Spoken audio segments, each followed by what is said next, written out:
ዘሰማይ ሕማማተ ወልዱ ክብረ ወስብሐተ የልጁን የመድኃኒታችን የኢየሱስ ክርስቶስን መከራ ሕማምና ሞት ለእኛ ክብር ያደረገልን አምላክ ክብር ምስጋና ይግባው።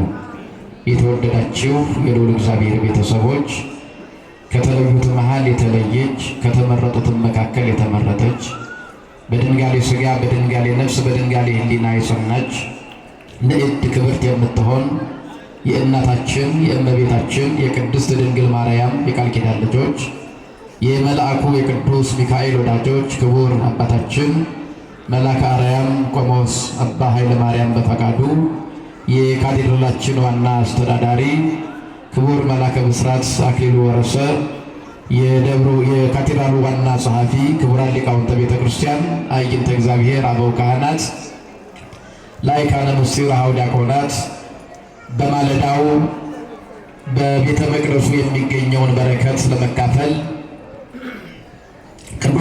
ቅዱስ ሚካኤልንም ደጅ ለመጽናት በዚህ ቅዱስ ስፍራ የተገኛችሁ ምእመናን ምእመናት በአምላካችን በቅዱስ እግዚአብሔር ስም ሰላም እላችኋለሁ። እንደምን አደራችሁ?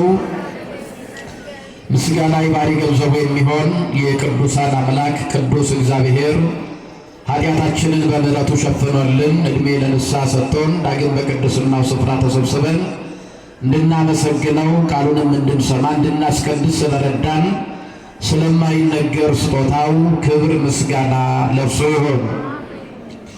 ረከብናሁ ለኢየሱስ ወልደ ዮሴፍ ዘእምናዝሬት ዘጸሐፈ ሙሴ በውስተ ኦሪት ወነቢያት ተነበዩ በእንቲአሁ። ሙሴ በሕግ ነቢያትም ስለ እርሱ የጻፉለትን የናዝሬቱን ኢየሱስን አገኘነው። የዮሐንስ ወንጌል ምዕራፍ 1 ቁጥር 45 ላይ ተመዝግቦ የምናገኘው ኃይለ ቃል ነው። ሙሴ በሕግ ነቢያትም ስለ እርሱ የጻፉለትን የዮሴፍን ልጅ የናዝሬቱን ኢየሱስን አገኘነው። እግዚአብሔር እንደረዳን መጠን ዛሬ ባለን ጊዜ ጥቂት ሰዓት ነው የምንቆየው። የምንማርበት የትምህርታችን ርዕስ የናዝሬቱን ኢየሱስን አገኘነው በሚል ይሆናል። ቃሉ ከልቡናችን ሲወጣ ሲወርድ እንዲኖር ትዝ እንዲለን ሁልጊዜም እንድናስታውሰው ይህንን ቃል በአንድ ላይ ብንለው መልካም ነው። የናዝሬቱን በሉ ኢየሱስን አገኘነው። የተናገርነውን ቃል በልቡናችን ያተመልን። ይህንን ቃል የተናገረው ከ12ቱ ሐዋርያት መካከል አንዱ ሐዋርያው ፊልጶስ ነው። የናዝሬቱን ኢየሱስን አገኘነው። ዛሬ እንደ ቅድስት ቤተክርስቲያናችን አስተምህሮ ከልደተ ክርስቶስ በፊት ከሦስተኛው ማለት ነው ስብከት በመባል ይታወቃል። ከጌታችን ልደት በፊት ያሉት 3 ሰንበታት የራሳቸው ስያሜዎች አላቸው። 3ቱም ሰንበታት ካከበርን በኋላ የሚቀጥለው የክርስቶስ ልደት ነው። ይህ የሆነበት ምክንያት በማቴዎስ ወንጌል ምዕራፍ 1 ላይ ሐዋርያው ቅዱስ ማቴዎስ ወንጌሉን ሲጽፍ የክርስቶስን 42 ትውልድ ይጽፋል። ስንት ትውልድ? ከክርስቶስ በኋላ ያሉትን 42 ትውልድ ከአብርሃም ጀምሮ እስከ ክርስቶስ ይጽፋል እና በ3 ክፍል ነው የከፈላቸው። 14ቱን አንድ ትውልድ አድርጎ ይከፍላል። የ14ቱን ትውልድ እንደ አንድ አድርጎ ከአብርሃም እስከ ዳዊት፣ ከዳዊት እስከ ፍልሰተ ባቢሎን፣ ከፍልሰተ ባቢሎን እስከ ክርስቶስ ያለውን 42ቱን ትውልድ ይጽፋል። 42ቱን ትውልድ በ3 ክፍል ከፍሎ ከነገረን በኋላ ጌታችን ተወለደ ብሎ ልደቱን ያበስረናል።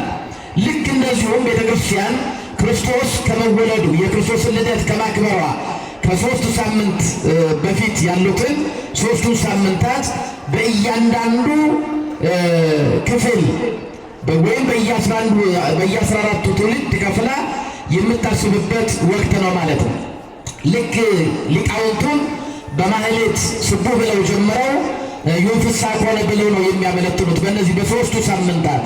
ያ ማለት ክርስቶስን በ3ቱ ትውልድ አረጋት ወይም በ14 በተከፈለው በ3ቱ ትውልድ ይህን 3ቱን ሳምንት እናስባለን እና የዛሬው ስብከት በመባል ነው የሚታወቀው። ስብከት ማለት ነቢያት ጌታችን ይወርዳል፣ ይወለዳል፣ አዳምን ከሲኦል ያወጣል፣ የሰውን መርገም ያርቃል፣ ሰውን ወደ ቀደመ ክብሩ ይመልሰዋል ብለው የክርስቶስን መምጣት እየተጠባበቁ በዚያን ዘመን ለነበሩ ሰዎች የክርስቶስን መምጣት ያበሰሩበት የተናገሩበት ጊዜ ነው። በምስባኩም ላይ እንደሰማችሁት ፈኖ ወዴከ ማርያም፣ አቤቱ እጅህን ላክ፣ እጅህን ከሰማይ ላክ። ፈኖ ወዴከ ማርያም፣ እጅህን ከሰማይ ላክ፣ እጅህን ከሰማይ ላክ። እጅ የተባለው ክንድ የተባለው ጌታችን አምላካችን መድኃኒታችን ኢየሱስ ክርስቶስ ነው። ይህንንም ትርጉማነ መጻሕፍት እጅህን ከሰማይ ላክ የሚለውን ሲተረጉሙ ክንድ የተባለው ጌታችን አምላካችን መድኃኒታችን ኢየሱስ ክርስቶስ ነው። የእግዚአብሔር አብ ክንድ፣ የእግዚአብሔር አብ እጅ ተብሎ ይነገርለታል። ለክርስቶስ ነው ይሄ የሚነገረው። ክርስቶስን ለምን ክንድ አለው ለምን እጅ አለው ተብሎ ቢነገር እጅ ከአካል ተገኝቶ በአካል ህልው ሆኖ ይኖራል። እጅ ከአካል ነው የሚገኘው፣ እንደገና ከአካል ደግሞ ሳይለይ ይኖራል። እግዚአብሔር ወልድ ክርስቶስም ከአብ ተገኝቶ በአብ ህልው ሆኖ ኖሯልና እጅ ተብሏል። ሌላው እጅ ከአካል ሳይለይ የወደቀን አካል አንስቶ በዚያው ጸንቶ ይኖራል። እግዚአብሔር ወልድም ከአብ ሳይለይ ከሰማይ ወርዶ የወደቀ የተናቀ የጠፋ አዳምን መልሶ ወደ ቀደመ ክብሩ ተመልሷል፣ አድርጓል። በእጅ የወደቀ ያነሱበታል፣ የላላ ያርቁበታል፣ ወርውረው ያርቁበታል። እግዚአብሔር አብም በወልድ የወደቀ አዳምን አንስቶበታል፣ የቀረበ ዲያብሎስን አርቆበታል። ስለዚህ እጅ የሚባለው ለክርስቶስ ነው እና ነቢያት እጅን ከሰማይ ላክ፣ ከከበቡን ከብዙዎች አድነን፣ ከጠላቶቻችን አድነን ብለው ነቢያት 5500 ዘመን እግዚአብሔርን ተማጽነዋል። ያንን ተማጽኗቸውን ነው ዛሬ የምናስበው።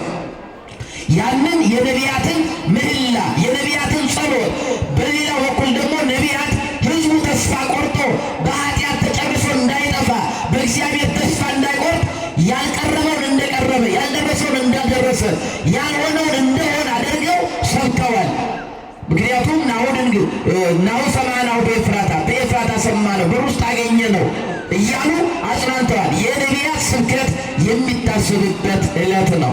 ለዚያ ነው በርዕሳችን የሚያነሳነው ሙሴ በሕግ ነቢያትም ስለ እርሱ የጻፉለትን የዮሴፍን ልጅ የናዝሬቱን ኢየሱስን አገኘ ነው። እንግዲህ ኢየሱስ ክርስቶስ ማን ነው ወደሚለው ከመጣን አንደኛ ነቢያት ትንቢት የተናገሩለት ነው፣ ሱባኤ የቆጠሩለት ነው፣ ሙሴ የጻፈለት ነው፣ ደጅ ሲጸኑት የነበረው ነው እና የናዝሬቱን ኢየሱስን አገኘ ነው። ይሄ ቃል የናዝሬቱን ኢየሱስን አገኘ ነው የሚለውን ቃል የተናገረው ፊልጶስ ነው። የተናገረው ማን ነው? ይህንን ቃል የነገረው ደግሞ ለወንድሙ ለናትናኤል ነው። ለናትናኤል ነው። በቤተ ሳይዳ በጴጥሮስና በእንድርያስ ከተማ ከ12 ሐዋርያት መካከል አንዱ ለሆነው ለናትናኤል የተነገረ ቃል ነው። የናዝሬቱን ኢየሱስን ምናል ነው? እስኪ አንድ ጊዜ በሉት፣ የናዝሬቱን ኢየሱስን በሉ አገኘ ነው። ቅዱስ ዮሐንስ አፈወርቅ ይህንን ቃል ሲተረጎም ይሄ ቃል 3 ነገሮችን ያመለክታል ይላል። አገኘ ነው የሚለው አንደኛው ፍለጋው ያለቀበት የፍለጋ መጨረሻ ነው። ፍለጋው የቆመበት ነው። አያችሁ፣ ነቢያት እስከዚህ ድረስ ክርስቶስን እስከሚያገኙ ድረስ በፍለጋ ላይ ነበሩ። ተስፋ ሳይቆርጡ በጽናት ሲፈለግ የነበረው መቋጨቱን መፈጸሙን ያሳያል ይላል። የፍለጋ መጨረሻ መሆኑን ያሳያል። ሁለተኛው የደስታ መጀመሪያ ነው ይላል። የምን መጀመሪያ ነው? የደስታ መጀመሪያ ነው።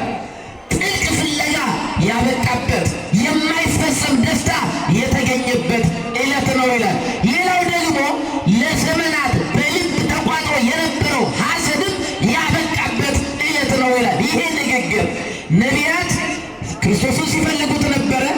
በሚደርስባቸው መከራ ያዝኑ ነበረ፣ ይተክዙ ነበረ፣ ደስታን ይናፍቁ ነበረ።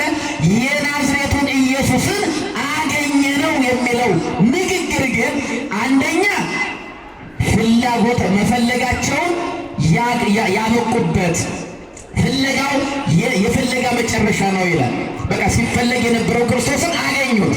መቼም ሲፈልግ የነበረ ሰው ካገኘው በኋላ ሌላ ፍለጋ የለም፣ ይከተለዋል እንጂ። ካገኙ በኋላ መከተል ነው፣ አብሮ መኖር ነው፣ አብሮ መጽናት ነው፣ መዋሃድ ነው፣ ከእርሱ ጋር መዝለቅ ነው እንጂ ሌላ ፍለጋ መሄድ አይገባም። ፍለጋው ያበቃበት ዕለት ነው ይላል። ያበቃበት ንግግር ነው። ሁለተኛው በፍለጋው ምክንያት በመገኘቱ ምክንያት የተገኘው የማይፈጽመው ደስታ የጀመረበት ንግግር ነው። ሌላው ፈልገው ባለማግኘታቸው ምክንያት አዝነው ተክዘው ነበር። ነባይነ ከመዘይ ነባይነ ኮነ ፈወስና ለባቢሎን የተፈወሰት ጽድቅነ ኮነ ከመጽርቀ ትክቶ። ፈለግን አላገኘንም፣ አለቀስን አልተሰማንም ብለው ያዝኑ ነበረ። ያ ሐዘን ማብቃቱን የሚያረጋግጥ ንግግር ነው የናዝሬቱን ኢየሱስን አገኘ ነው የሚለው። እንግዲህ ቅዱስ ዮሐንስ አፈወርቅ ይላል አገኘ ነው የሚለው ቃል ይላል። ምን የሚለው ቃል? አገኘ ነው። ይሄ ቃል በነገራችን ላይ ለሚፈልግ ሰው የሚነገር ቃል ነው እንጂ ሳትፈልጉት የሆነ ሰው ብታገኙ የሆነ ነገር ብታገኙ አገኘሁት እኮ ብላችሁ አትደረጉ። ስለዚህ አገኘ ነው የሚለው በፍለጋ መኖራቸውን ያሳያል፣ ያመለክታል። ፈላጊዎቹ ደግሞ ናትናኤልም ፈላጊ ነበር፣ ፊልጶስም ፈላጊ ነበረ።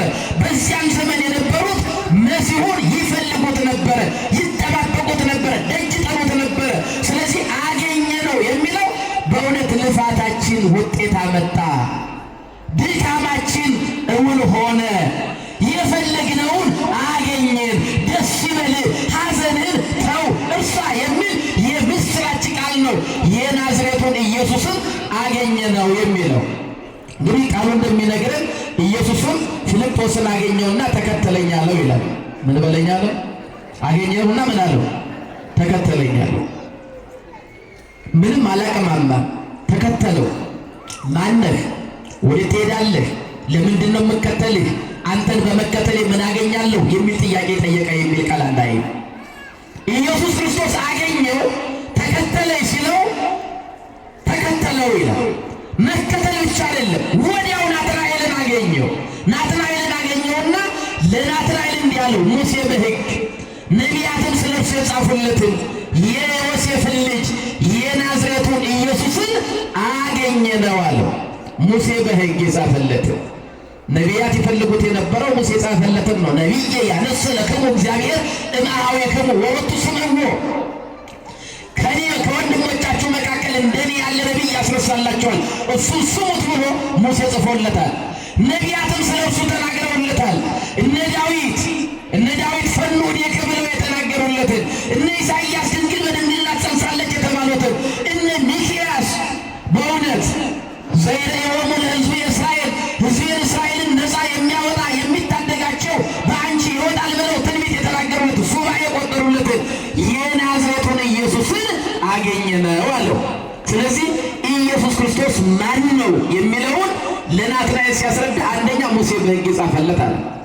ሁለተኛ ነቢያትም ስለ እርሱ ትንቢት የተናገሩለት አለ። ሶስተኛ የዮሴፍ ልጅ አለ። የማን ልጅ? የዮሴፍ ልጅ። መቼም ይሄ የዮሴፍ ልጅ የሚለው የፊልጶስን አላዋቂነት የሚያስረዳ ቃል አይደለም። በዘመኑ ኢየሱስ ክርስቶስ በሕዝቡ መካከል ይጠራ የነበረው የዮሴፍ ልጅ ተብሎ ነው። ስለዚህ ለዮሴፍ ልጅ እንደሆነ ለሚያውቅ ሰው፣ ለሰማ ሰው ሲያስረዳ ሌላ ቃል አላመጣም። ያ አይሁድ የዮሴፍ ልጅ ብለው የሚጠሩት እሱ እኮ ነቢያት ትንቢት የተናገሩለት፣ ሱባኤ የቆጠሩለት፣ ሙሴ በሕግ የጻፈለት፣ እኛ የምንጠብቀው እሱ ሆኖ አገኘነው ነው። አይሁድ የዮሴፍ ልጅ የሚሉት ቅዱስ ቄርሎስ ዘእስክንድርያ ምን ይላል? በእውነት ማንም ሰው ሲያስረዳ ሰው በሚረዳው መልኩ መናገር ይገባል ይላል። የማያውቀውን ነገር አልተናገረም። ፊልጶስ የተገለጠለት ነገር አለ፣ የተረዳው ነገር አለ። ነገር ግን በተረዳው አይደለም ያስረዳው፣ እሱ በሚያውቀው። አንተም እኔም ሌሎቹም አይሁድ የዮሴፍ ልጅ ነው ብለው የሚጠሩት እሱ እኮ ነቢያት ትንቢት የተናገሩለት፣ ሱባኤ የቆጠሩለት፣ ሙሴ በሕግ የጻፈለት ሆኖ አገኘ ነው ብሎ ነገረው።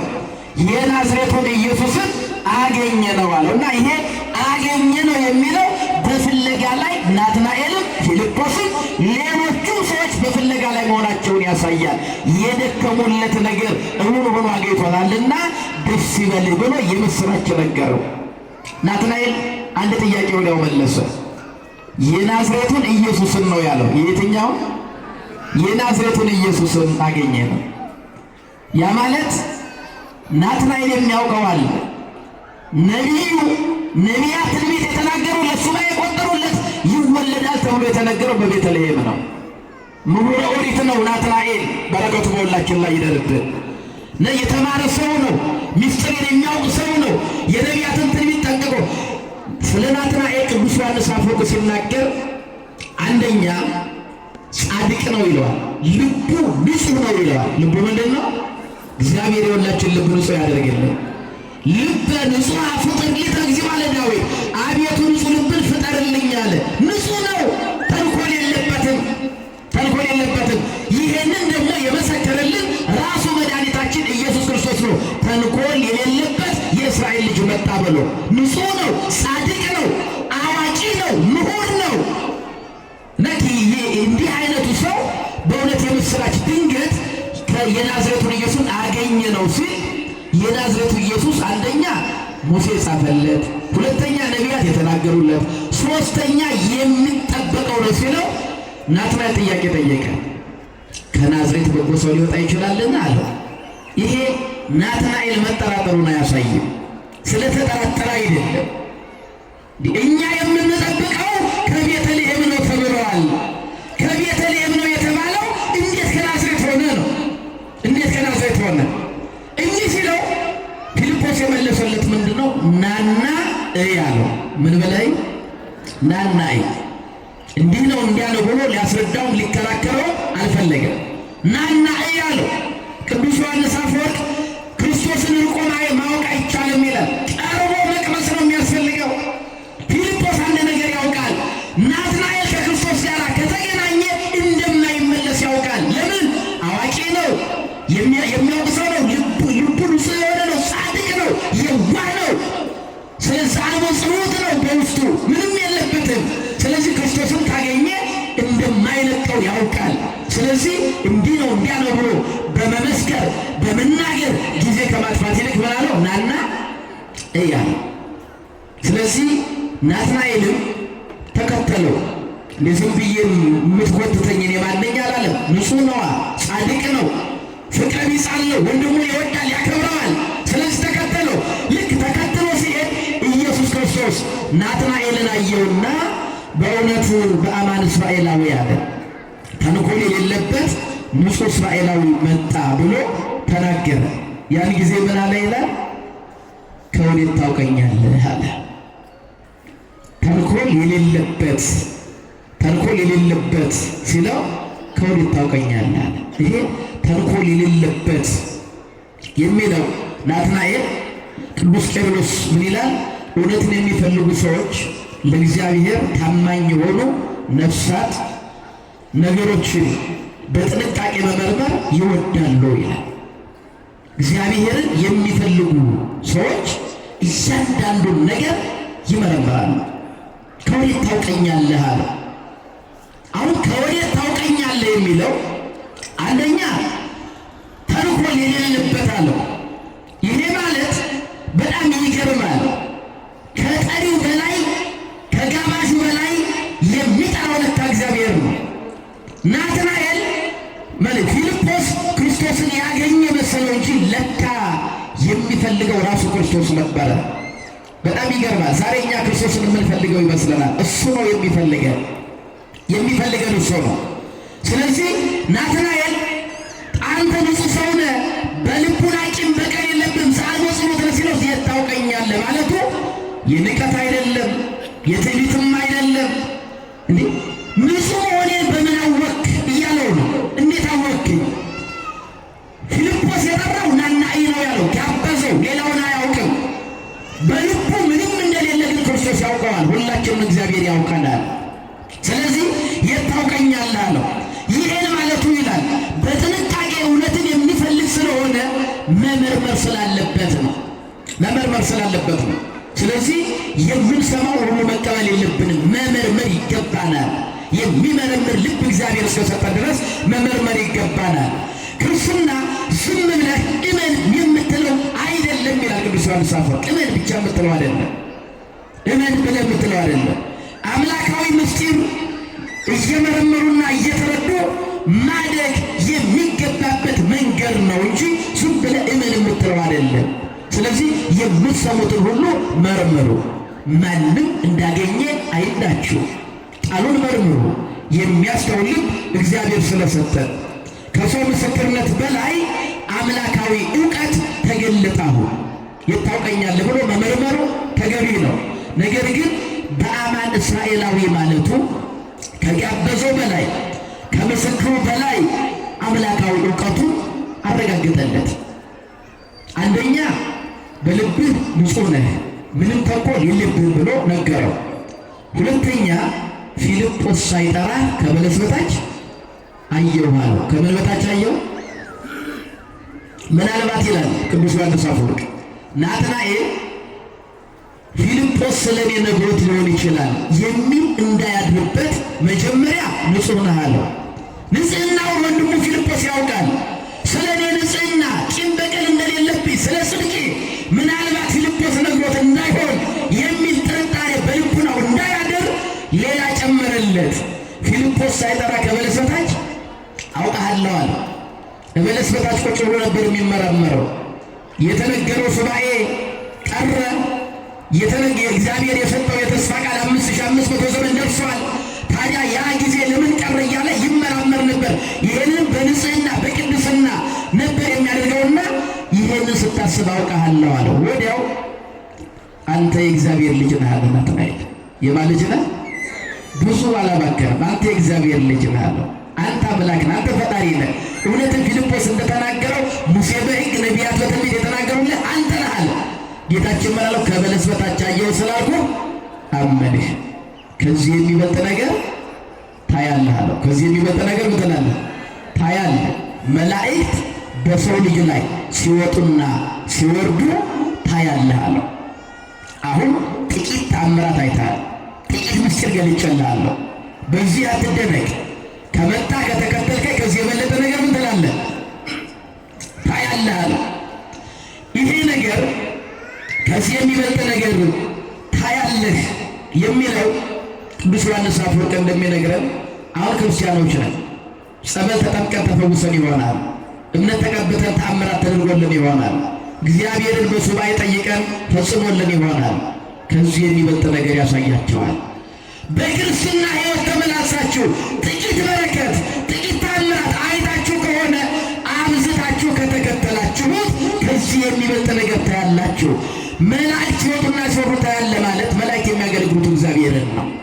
ስለዚህ መላእክት የሚያገለግሉኝ፣ የሚወዱልኝ፣ የሚወጡልኝ እኔ ነኝ ሲለው ነው። አንድም እስከ ዛሬ መላእክት የእግዚአብሔርን ስጦታ ለሰው የሰውን ጸሎት ወደ እግዚአብሔር ለማቅረብ አይወጡም አይወርዱም ነበረ። ከዚህ በኋላ ግን እኔ መጥቻለሁ፣ የምሕረት መንገድ ተከፍቷል። መላእክት ይወጣሉ ይወርዳሉ፣ የሰውን ጸሎት ወደ እኔ፣ የኔን በረከት ወደ ሰው ያመጣሉ አለው። ስለዚህ የናዝሬቱን ኢየሱስን አገኘ ነው። ይሄ ቃል ሙሉ ሆነ። ዛሬም ምእመናን የቤተ ክርስቲያን መልእክቷ ይሄ ነው። የናዝሬቱን ኢየሱስን አገኘ ነው። ማን አገኘ ነው? አግኝተነዋል። በመካከላችን አለ። እንዴት ሊሆን ይችላል የሚሉ ብዙዎች አሉ። ከናዝሬት እንዴት በጎ ሰው ሊወጣ ይችላል? ዛሬም እግዚአብሔር መከራዬን እንዴት ቸላለው፣ እንዴት ቸላለው የምንል ብዙዎች እንኖራለን። ነገር ግን እግዚአብሔርን አግኝተን በመካከላችን አለ። ችግራችንን ይቀርፋል፣ ቋጠሯችንን ይፈታል፣ የተዘጋውን መንገድ ይከፍታል። ዛሬ መካከላችን አለ። የናዝሬቱን ኢየሱስን አገኘ ነው። በዚህ ቀን የቤተ ክርስቲያን መልእክቷ ክርስቶስን ያላገኙት ፈልጉት፣ ያገኛችሁት ተከተሉት። እኛም የክርስትና ዓላማችን፣ የክርስትና ተግባራችን፣ ተልእኳችን ክርስቶስን ያላገኙት እንዲፈልጉት፣ እንዲያገኙት፣ የሚፈልጉት እንዲያገኙት፣ ያገኙት ደግሞ እንዲከተሉት ማድረግ ነው። ክርስቶስን የሚፈልጉት እንዲከተሉት፣ ያገኙት ደግሞ እንዲከተሉት ማድረግ ነው። ስለዚህ ስለዚህ እኛ ክርስቶስን አግኝተነው ከሆነ ተአምሩ ከመሄድ እግዚአብሔር ቀምሰነው ከሆነ ለሌሎች እንደ ፊልጶስ መናገር ነው። የጨለመባቸው አሉ፣ ክርስቶስን ባለማወቅ የእውነትን መንገድ ካለመረዳት ብዙ ግራ የተጋባሉ። ይሄንን በመመስከር ግዴታን መወጣት ነው። ቅዱስ ዮሐንስ አፈወርቅ ይህን ቃል ሲያጠቃልል ይላል የእኛ ድርሻችን እንደ ፊልጶስ ለብቻችን እንዳን፣ እኔ ካገኘው ምን አገባኝ የምንል አንሁን። ብዙ ክርስቶስን በመፈለግ ላይ ያሉ ያላገኙ እንደ ናትናኤል ያሉ ሰዎች በዙሪያችን አሉ። ለእነሱ አገኘነው ብለን እንንገራቸው። እኛን ያሳረፈ አምላካችን እነሱንም ያሳረፋቸው ዘንድ እንርዳቸው ይላል። ስለዚህ ብዙ አሉ ክርስቶስን ማግኘት የሚፈልጉ አሉ። የኔን ችግር ቸል ብሎታል፣ እኔን አይሰማኝም እንዴት ብለው የሚጠይቁ አሉ። ርቀው እኮ የሚጠይቁ አሉ። እንዴት እንደዚህ ይሆናል? እንዴት እንዲህ ታደርጋላችሁ? በርቀው ክርስቶስ የሚሉ ነገር ግን ቀርበው የማይቀምሱ ያላጣጣሙ ሰዎች አሉ። ስለዚህ እነዚህ ሰዎች ናና እይ ማለት ያስፈልጋል። ምን ብላይ እንዴት ጸበል ያድናል የሚል አለ። እንዴት ሥጋውና ደሙ ይፈውሳል የሚል ሰው አለ። እንዴት የሚል ካለ ናና እይ ወዳጄ፣ እኛ ልናብራራልህ አንችልም፣ ልንተረጉምልህ አንችልም። ጥልቅ ምስጢር ነው፣ ሰማያዊ ምስጢር ነው፣ መለኮታዊ ምስጢር ነው። ናና እይ፣ ወደ ክርስቶስ ቅረብ። ስትመጣ ያን ጊዜ ትታሰራለህ በፍቅሩ ማለት ነው። ስለዚህ እንደ ፊልጶስ ጠሪዎች እንሁን፣ ጋባዦች እንሁን። እኛ ካገኘነው እኛን ያሳረፈ አምላክ ሌሎች የባዘኑት እንዲያርፉ ልኮናል። መንፈሱና ሙሽራይቱ ና ይላሉ። የሚሰማም ና ይበል፣ የወደደ ቢኖር ይምጣ አይደለም የሚለው ቃሉ። መንፈሱና ሙሽራይቱ ና ይላሉ። የሚሰማም ና ይበል፣ የወደደ ቢኖር ይምጣ፣ የሕይወትን ውሃ እንዲሁ ይውሰድ። ስለዚህ የእኛ ድርሻ መጥራት ነው፣ መንገር ነው፣ ዝም ማለት አይደለም። እኛ የተጠቀምነው እኛ ያገኘነው እኛ የተረዳነው ይረዱ ዘንድ መጋበዝ ይገባል ነው። አንደኛው እንደ ናትን እንደ ፊልጶስ ጋባዦቹ ነው። ለብቻችሁ ይር ላይ አትበሉ ነው። ሁለተኛው እንደ ናትናኤል ደግሞ ንጹሐን እንሁን ነው። እንደማ ናትናኤል ጻድቅ ነው። ናትናኤል ልቡ ንጹሕ ነው። ልበ ንጹሐን ብፁዓን ናቸው ይላል። ብፁዓን ንጹሐን ልብ እስመ እሙንቱ ይሬእዩ ለእግዚአብሔር። ልበ ንጹሖች ብፁዓን ናቸው እግዚአብሔርን ያዩታልና ይላል። ማንን ያዩታል? አያችሁ። እንደ ናትናኤል ደግሞ ልባችን ንጹሕ ይሁን፣ ከቂም ከበቀል ንጹሕ ይሁን፣ ከጥላቻ ከክርክር ንጹሕ ይሁን፣ ከመለያየት ንጹሕ ይሁን። ልባችን በቅድስና ይሞላ። እንደ ናትናኤል ልባችን ንጹሕ ከሆነ የሚያሳርፈንን ጌታ እናገኘዋለን፣ እናየዋለን። ማየት ብቻ ማግኘት ብቻ አይደለም፣ ከዚህ የሚበልጥ ነገር ያሳየናል። ዛሬ ባየነው ባገኘነው ተደንቀን ተደስተን ሊሆን ይችላል። ከዚህ የሚበልጥ ነገር ያሳየናል። ይሄን ለማየት ግን ልባችንን ማድረግ ያስፈልጋል፣ ንጹሕ ማድረግ ያስፈልጋል። ሌላው እንደ መላእክት ትጉሃን እንሆን ይላል። እንደማ እንደ መላእክት የሰውን ልጅ ለማገልገል በሰው ልጅ ላይ ሲወጡ ሲወርዱ ታያለህ ነው ያለው። ስለዚህ መላእክት አያርፉ፣ ትጉዎች ናቸው፣ ትጉሃን ናቸው። 24 ሰዓት ያመሰግናሉ። አንደበታቸው ከምስጋና ተቋርጦ አያውቅም። ስለዚህ እንደ መላእክት ትጉሃን እንሁን። ለምስጋና እንትጋ፣ ለጸሎት እንትጋ፣ ለፍቅር እንትጋ። የምንተጋ ከሆነ ዛሬ ፊልጶስ የተናገረውን ቃል የናዝሬቱን ኢየሱስን አገኘነው። ፍለጋችን አበቃ። የፍለጋችንን ነገር ጨርሰናል። ሐዘናችን ተወገደ፣ ደስታችን ጀመረ እንዳለው እኛም በእውነት እንዴት ሊሆን ይችላል ያልነው ችግር ተወግዶ የደስታችን መጀመሪያ የሐዘናችን ማብቂያ የፍለጋችን መጨረሻ ይሆናል። የናዝሬቱን ኢየሱስን አገኘነው። ያስተማረን እግዚአብሔር ስሙ የተመሰገነ ይሁን። ይቆየ